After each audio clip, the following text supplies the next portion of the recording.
Hello everyone, I'm Sharon Norton and I'm the co-director for Europe and Africa. And with me today for Hope Around the World are David and Sophie Lapp Jost.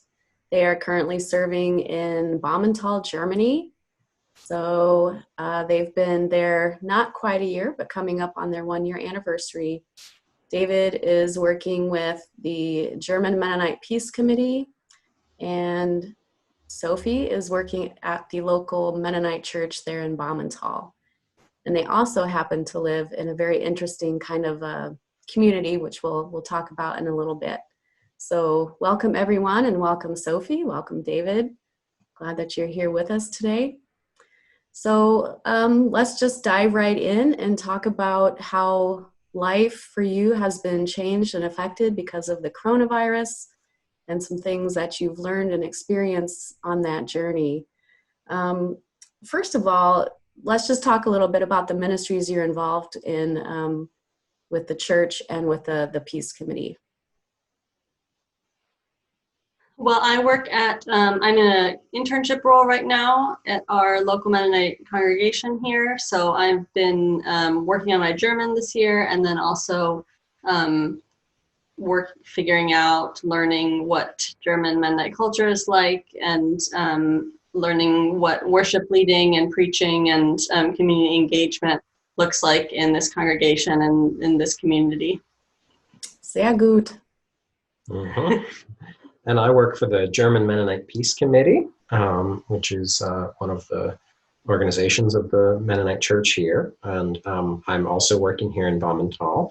The German Mennonite Peace Committee has a major focus on refugee issues in Europe. And I support that work in a couple ways, and will in more ways over time. Work both here in this region in Germany, and then also supporting work in Greece. And then I'm also developing an environmental emphasis for the German Mennonite Peace Committee. So looking at creation care, looking at how Mennonite simple living and environmental ethic in the past can help us deal with the major challenges that our society and our church face today. Yeah, so Germany was hit hard and early with the coronavirus, and you had some pretty strict lockdown orders go in place. How did that affect the church that you're working with and the German Mennonite Peace Committee? So our church, after lockdown went into place, the steering committee or elders here at the church decided to start having Zoom services. Our first Sunday, we actually just recorded the sermon, which I happened to be giving, and sent that out. And then once we had a little more time, figured out how Zoom worked and then got that set up. And we've been mostly meeting over Zoom since then, but we have started now meeting occasionally in person, once in the local Catholic church, which they don't use every Sunday, so we're able to use that a couple Sundays a month. And then also we've met once outside on a field overlooking town. Nice. Mm-hmm. What about you, David? Well, my work has really looked quite different. We were looking forward to a spring full of conferences, full of different events, and quite a lot of organizing work that was going to need to be done, as well as a lot of visiting at, preaching at, and learning from different congregations. And a lot of that was canceled fairly quickly. In my case, that really refocused a lot of my work locally. So I've been doing quite a significant amount of language tutoring, tutoring other newcomers with less advanced German in German. And I've been doing a lot of writing. And we've been doing a lot of planning for next year, planning Israel-Palestine learning trips for next year, planning some conferences and a learning trip to Greece in the fall, and just pushing a lot of things out to the future, which we're looking forward to.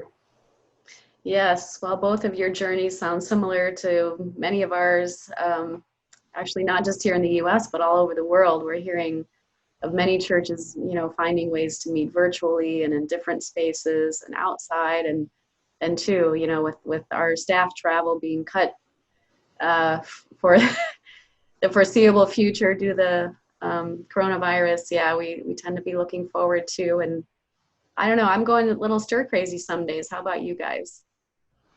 A little bit. Yeah. We were quarantined actually for about a month, during which we had the coronavirus. And Yes. during that time, I would say it was, yeah, that was the stir crazy time. Yeah. But, Yeah. So you both agreed that we can talk about your own personal journey with having COVID-19. So yeah, tell us a little bit about what that's been like, having contracted the virus, and then what recovery's been like, and whatever else you want to share. Well, I had it first. I contracted it from a fellow student in our German language class in Heidelberg.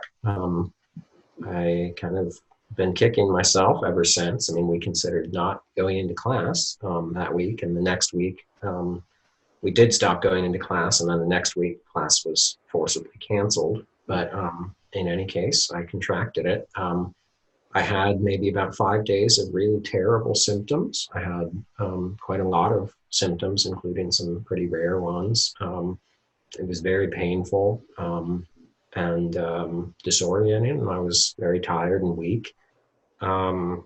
My fever approached the level where I would have been. I mean, they told me that I could come in for intensive care, but I had decided not to do that. And then the next day, my fever really broke and went down. So, yeah, I only sort of approached a real danger level.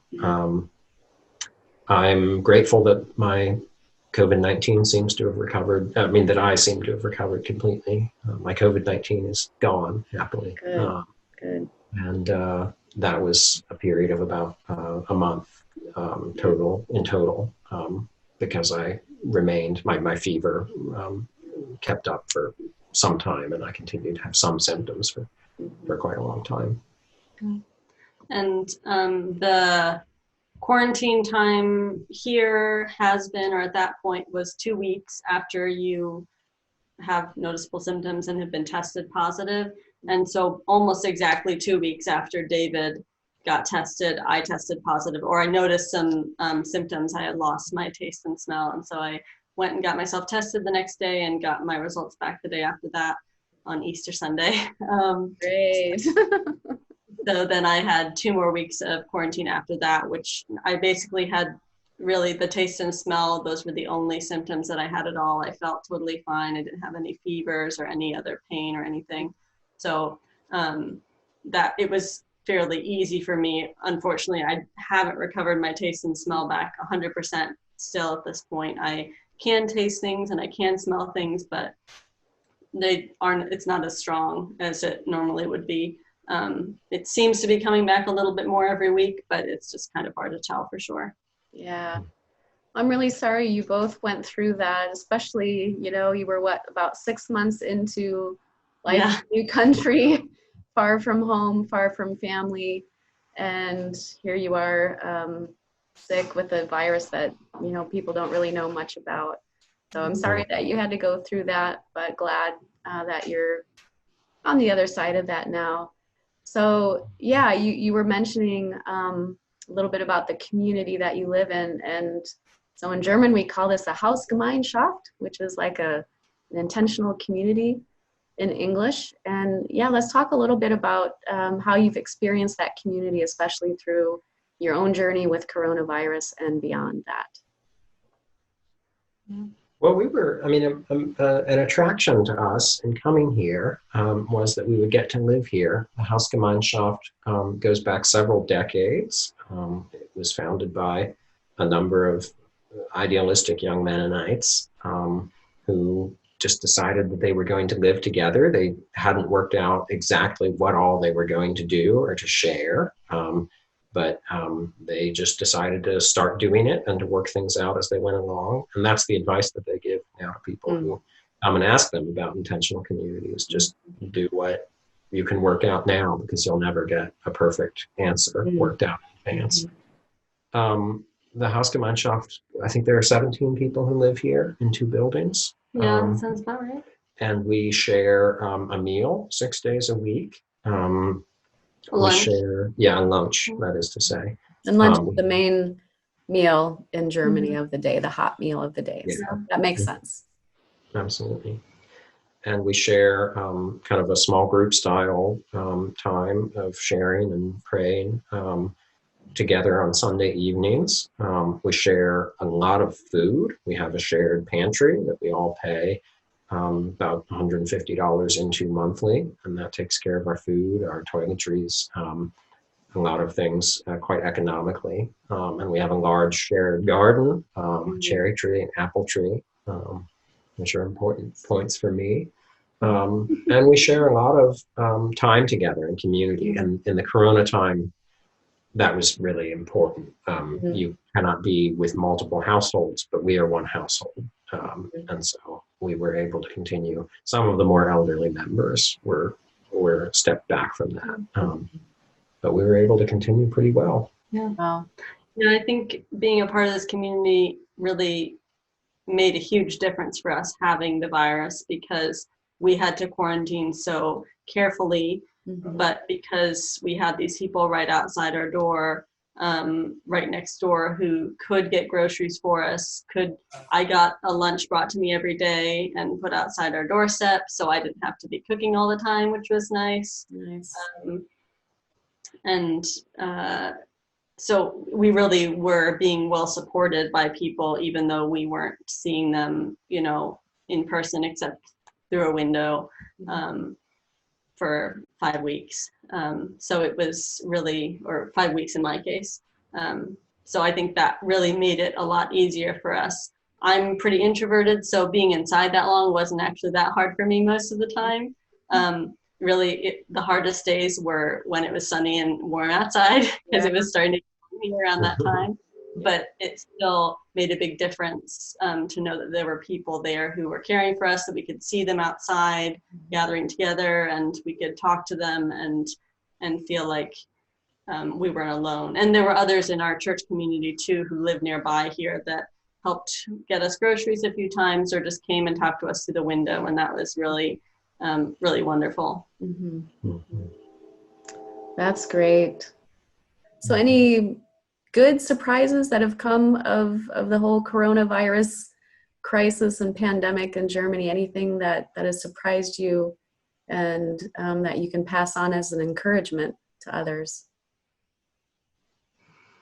One thing that that has been an important part of my life for a long time now has been art and making art. And the first 6 months or so that we were here, I was pretty busy learning stuff for the church and doing German classes. And so I was always really tired when I was at home and had free time. It didn't really get into a lot of the creative things that I would normally like to do. And so once we were in quarantine, I had a lot more time and started doing some different painting projects, and also did some weekly art classes over the internet with my niece and 2 nephews. And that was a really wonderful thing for me. It was a way to reconnect with something that's always been a really important spiritual practice that has given me more than just, something to do, but another way of connecting with God and being in kind of a prayerful state that isn't always about using words or thinking really clearly about that. So that was something that was really wonderful for me. And I know a lot of other people all around the world are experiencing having more time to be creative, and finding that a really positive part of what it means to be more limited in what we can do in our lives. Wonderful. I love that. How about you, David? I think, a couple of things come to mind. One is that, from the very beginning, basically, of Jesus's ministry and all the way through the early church and throughout Christian history, our religion has really emphasized healing and has really emphasized care for people and solidarity with people who are experiencing sickness. And, there are a lot of political questions in the world, and there are a lot of political problems. And, this crisis has exposed a lot of those, but it's also given us a chance as the church to do something that we're really supposed to do. And it's given us a chance as the church to think about what we can do and to be together in friendship and love with each other as we carry heavy burdens. And we really, really felt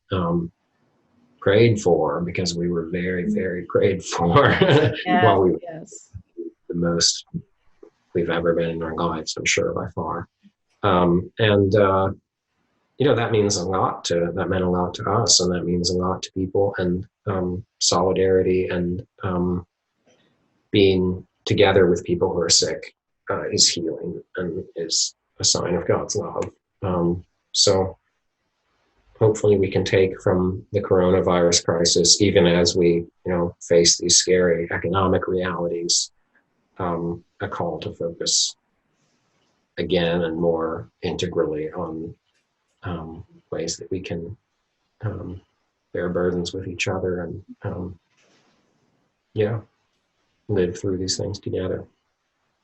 Yeah, well, thank you both so much for sharing your experiences with all of us. And we certainly continue to pray for you and the ministries that you're involved with, and hope that better days are coming for all of us, but that we can take some of these special, unexpected gifts into that future with us. So thanks again, and may God be with you. Thank you. You too.